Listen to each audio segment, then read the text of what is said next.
We're so blessed to be back with you for another session of thoughts and nuggets that God has given me to pass on to the body.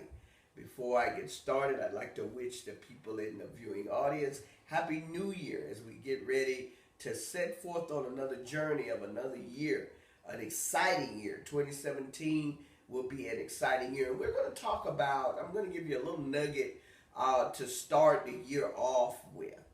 Something that God gave to me. And whenever he gives me things that causes me to think and then causes me to grow, I like to pass those on, those words, those pearls. I like to pass them on. And last week we started talking about being conditioned to handle our destiny, how God puts us through things to so that when we get to our destiny, we can handle the situations that come up. That's why so many, we realize, that's why so many, when they become successful, cannot maintain the success. It is, they find out that once they get what they have been asking for, once they accomplish what they've been working for, if they have not allowed God to condition them for the things that's going to happen, then they're not unable to maintain. Today we're going to talk about, just for a few seconds, just to give you a little bit to ponder as you begin to make your resolutions, we're going to talk about purpose again. This is a subject that we'll keep coming back to over and over and over, and we'll have to because we all have a purpose.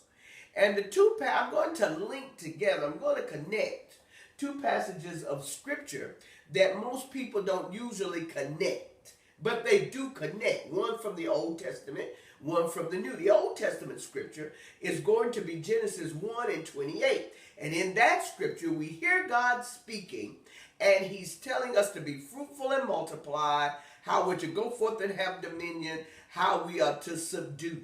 And yet, but before he says that, there are two words I want us to focus on in the beginning of that scripture, and it says, and he blessed them. Hold on to that, because that plays a significant role in our purpose. And he blessed them. The other scripture that we're going to connect to Genesis 1 and 28 is going to be Romans 8 and 28.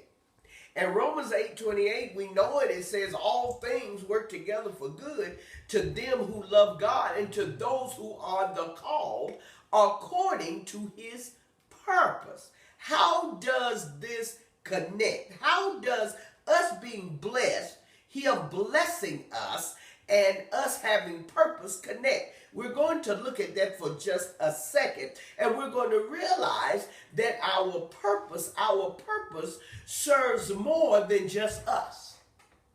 Hold on to that. God, in his infinite wisdom, has made us part of a synergetic of his will in a synergetic way. We connect. The word purpose, when I looked it up in the original language, all are Thayer and Strong and Vine, all three of them agree that the word purpose in the original language means to set forth or to set a thing forth. And as you look at that, we realize that purpose in the original language is letting us know that what God has created us for is to get something started or to finish something. Our purpose is to set an order. Either we're what he created to get the order going, or we're what he created to set the order in place. Come on up in here, somebody. Our purpose is just that important. This is one of the reasons why the enemy will attack us according to our purpose. His ultimate aim is to get us not to fulfill our purpose. To fulfill our purpose will change the whole earth. In Genesis 1, you see the word, and he blessed them. And what God made me to understand is everything that we needed to fulfill our purpose, he placed it in us when he created us. When before we were born, as he said in Jeremiah, he had already ordained us. He had already put everything up. We were already blessed before he said, be fruitful and multiply, before he gave dominion, before he said subdue, before he said any of that, before he did it, he blessed us. Our problem is, our issue is, we haven't understood how we have been blessed. We're still waiting for blessing that's already in us. Come on, somebody.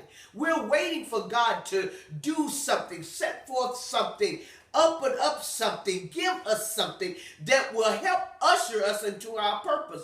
And God in kingdom is saying, I've already done it. It's already in you.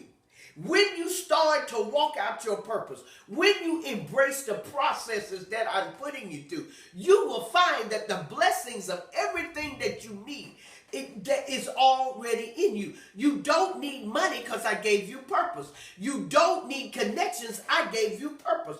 And your purpose is what's going to help usher you into those avenues that's going to open up the money, that's going to open up the connections, that's going to make life better. You can't sit on the seat of do nothing. We have to understand how we've been blessed, and we have to understand how to conquer our purpose. We've been created to set something forth. We are the catalyst for something. Something will not be perfect until we walk in our destiny. There are situations that will not come to fruition until we walk in our destiny.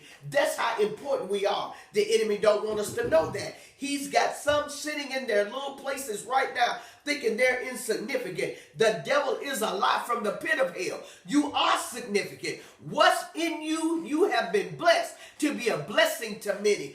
Go forth, subdue, conquer, be fruitful and multiply, and walk out your purpose. God bless you. We'll see you next week.